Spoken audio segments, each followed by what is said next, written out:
Alexandria, 200 BC. The city you know in 2026 as Alexandria, Egypt, on the Mediterranean coast, the country's second largest city and its main port. When did humans first build a research institution? Most people think universities, medieval Europe, perhaps Bologna or Oxford. Some reach back to Plato's Academy in Athens, founded around 387 BC. The real answer is earlier, and the place is not where people expect. In 200 BC, on a limestone peninsula in Egypt, there is a building where scholars receive state salaries, live in university housing, eat together in a communal dining hall, and are expected to produce original research.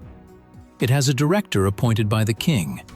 It has a budget that dwarfs every other cultural expenditure in the ancient world.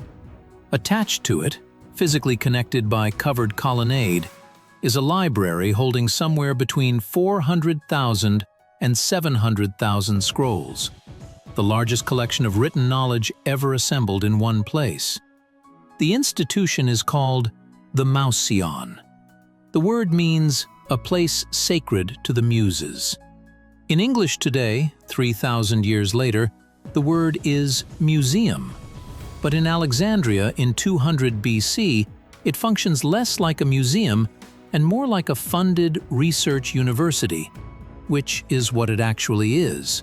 This morning, the daughter of one of Alexandria's wealthiest court officials is walking through its reading rooms. Let's call her Demetria, because her real name, whatever it was, did not survive. Almost none of theirs did. Alexandria was founded by Alexander the Great in 331 BC, built by his successors into the greatest city on earth, and is still growing when Demetria walks its colonnades. That is the context. The rest lives in the scrolls. Let's step inside. Demetria wakes in the Mouseion scholars' residential quarter, not in the cramped rooms allocated to junior researchers, but in a suite of rooms reserved for the adult children of the court families whose patronage funds the institution. Her father is a senior treasury official whose household runs to 40 servants and whose dinner table seats 20. The rooms she occupies here are a fraction of what she has at home, and she prefers them. She dresses without help, a linen chiton pinned at the shoulders, a himation draped over one shoulder against the morning cool. She wears gold earrings, small hoops with a granulated surface, made by an Alexandrian goldsmith whose workshop her father has patronized for 20 years, and a ring on her right hand whose carnelian intaglio bears her family's identifying device. She is not at court today. She is going to work. The jewelry stays because removing it would be its own statement, and she has learned that unnecessary statements cost more than they earn. Breakfast in the Mouseion communal hall. Bread, olives, soft cheese, watered wine in a plain ceramic cup. She eats the same breakfast as the scholars beside her, and finds this one of the better things about the Mouseion, that the communal hall flattens, for the duration of the meal, the enormous differences in circumstance between the people eating in it. The mathematician from Cyrene beside her is paid a state salary that would not cover her household's wine budget. They are arguing, this morning, about the circumference of the earth. She listens carefully and refills her lamp oil. She is fairly sure the mathematician is right. The calculation, if anyone ever carries it out properly, will settle it. The Mouseion and library occupy a portion of the royal precinct that no commercial activity has ever entered. Covered colonnades connect all the buildings: the residential quarter, the reading rooms, the lecture halls, the botanical garden, so that a scholar can move between them without once stepping into the sun. The colonnades are lined with images of the 9 Muses, each depicted with the attribute of her domain. Urania holds a globe. Clio holds a scroll. Calliope holds a writing tablet. The library is a series of interconnected rooms around a central hall. The scrolls, somewhere between 400,000 and 700,000, are stored in pigeonhole shelves cut into the walls, each scroll in a labeled case, each case in a labeled section, organized by subject and then by author. Finding a scroll requires consulting the Ptolemaics, a 120-volume annotated catalog compiled by the scholar Callimachus a generation earlier. The Ptolemaics does not just list, it evaluates, marking which versions are authoritative and which are corrupted copies, noting the quality of translations, flagging disputed attributions. It is the world's first peer review system, produced in 250 BC. Outside, the botanical garden holds living specimens of every plant known to Mediterranean and Near Eastern science. Next to it, the zoo, a giraffe sent as diplomatic gift from an African king, rhinoceroses, exotic birds from the eastern trade routes, 2 Indian elephants maintained at enormous cost because the Mouseions naturalists want to study them. The zoo is not for public entertainment. It is a research facility. Demetria's family home, the court official's mansion in the Greek quarter, where she sleeps 4 nights a week when the library's work does not keep her overnight, is a different kind of institution. 40 servants, a walled garden with a central fountain, rooms hung with Ptolemaic court paintings, a dining hall whose table holds imported Aegean wine and Nile Delta delicacies, and the elaborate multi-course meals that her father's position requires him to host. She moves between the 2 worlds, the communal hall and the dinner table, with a fluency that has taken years to develop, and that she does not discuss at either location. Every Tuesday morning, a meeting takes place in the library director's office with no equivalent anywhere else in the ancient world. The Ptolemaic state has a standing policy. Every ship docking in Alexandria's great harbor is required to surrender any scrolls on board for copying. The copies are returned. The originals stay. This is not optional. This is the law. The library keeps the originals and returns copies, and the owners frequently object, and the library keeps the originals anyway.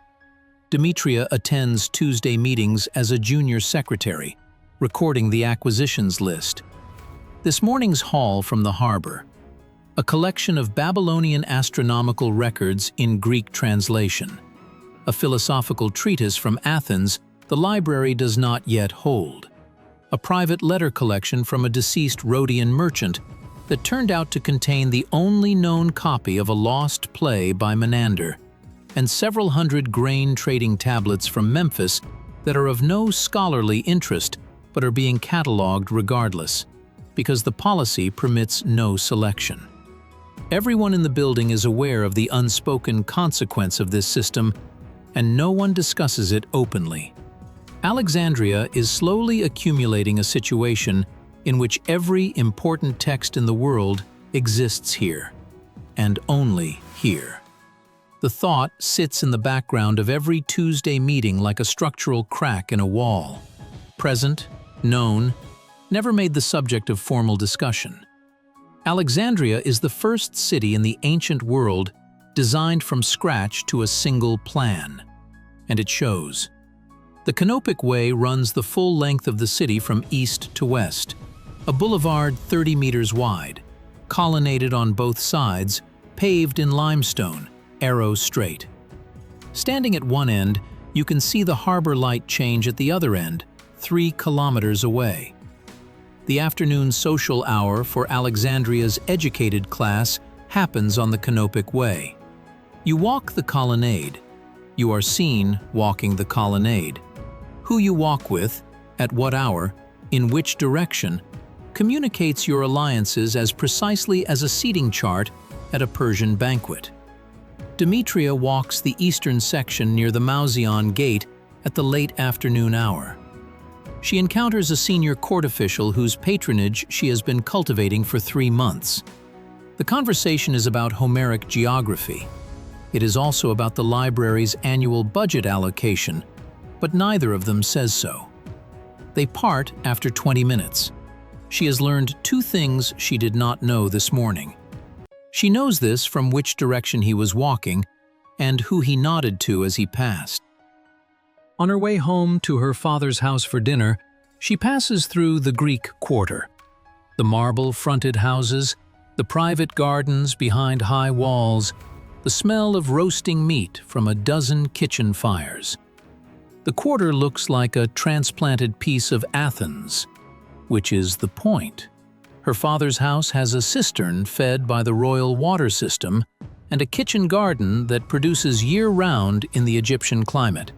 She has lived between this house and the Mouseion for 6 years. The dinner table at home is better. The conversations at the Mouseion are better. She has not found a way to have both simultaneously, which is why she keeps the rooms in the scholars' quarter, even though she does not need to. The Greek elite of Alexandria do not hold Roman-style dinner parties. They hold symposia, a word that means simply drinking together, but the form is anything but simple. Tonight, Demetria attends a symposion hosted by a senior Mouseion scholar at his private house in the Greek Quarter.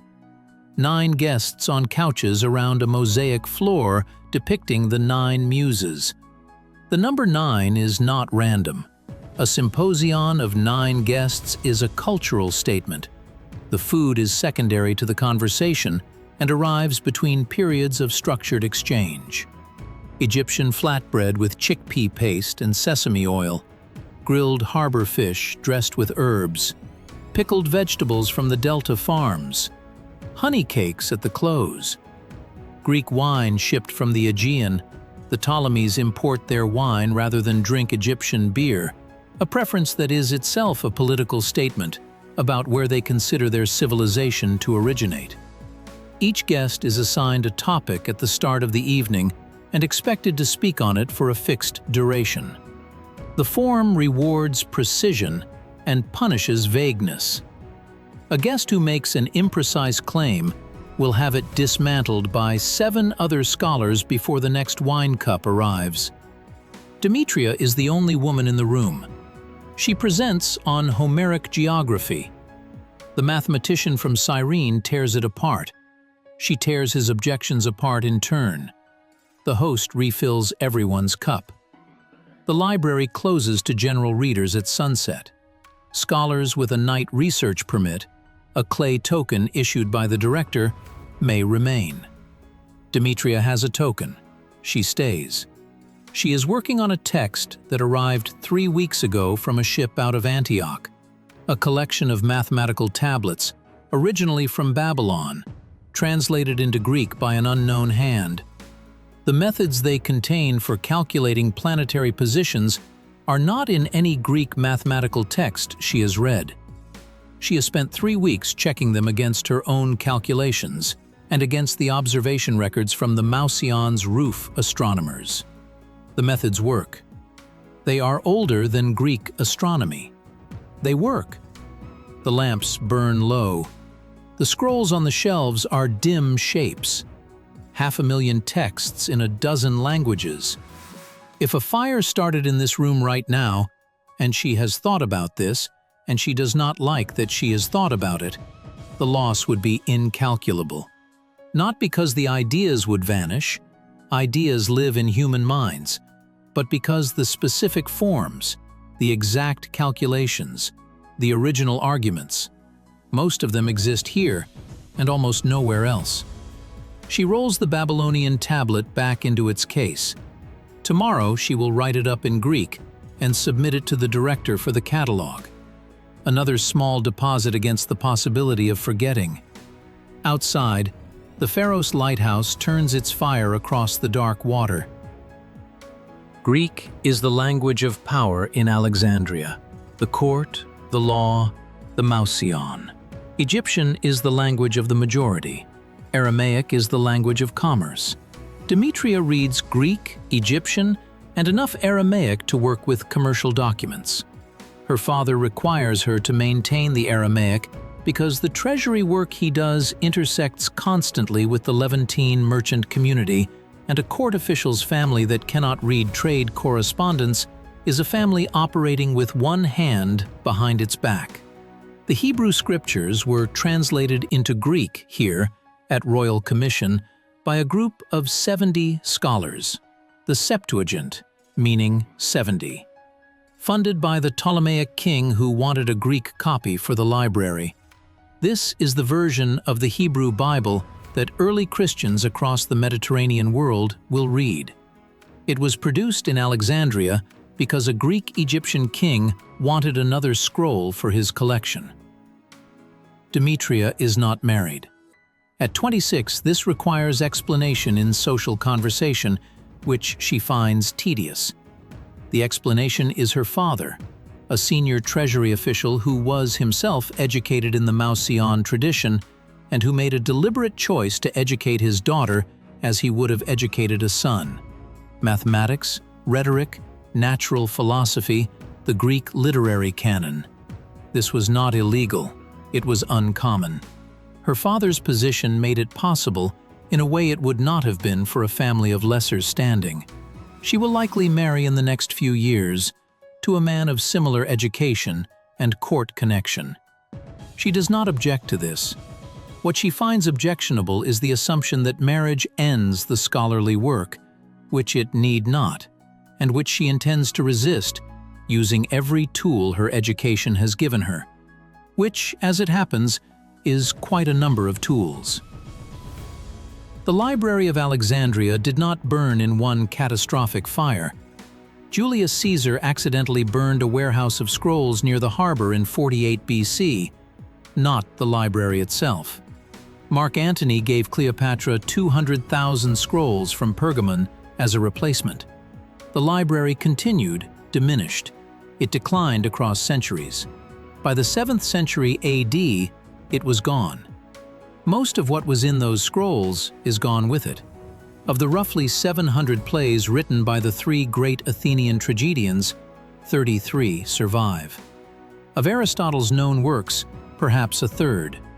The Babylonian astronomical methods Demetria is studying tonight exist only because fragments of their content were absorbed into Greek texts before the originals disappeared. Demetria's personal name does not survive. No woman working at the Mouseion in this period is individually documented in the sources that remain. She is inferred from what we know the institution was, how it worked, who it employed. Her work may have been copied into a text that was copied into another text that reached Baghdad and was translated into Arabic and was later translated into Latin and sits now in a university library in a city that did not exist when she was alive. This is how knowledge travels, not cleanly, not without loss, but far enough and long enough to matter. The question that opened this episode was, when did humans first build a research institution? The answer is here. In this building, on this peninsula, in this city designed from scratch and filled with the accumulated knowledge of the known world. The Mouseion became museum, the Paradiesa became paradise, the Septuagint became scripture, the cylinder seal became the signature, the word, the object, the practice. Things travel further than the civilization that produced them. Tonight, the lamp in the reading room burns for another hour. Demetria rolls the last scroll closed, labels it in her small, precise hand, returns it to its shelf. The 500,000 are all present. The lighthouse turns. The harbor breathes. For now, nothing is lost.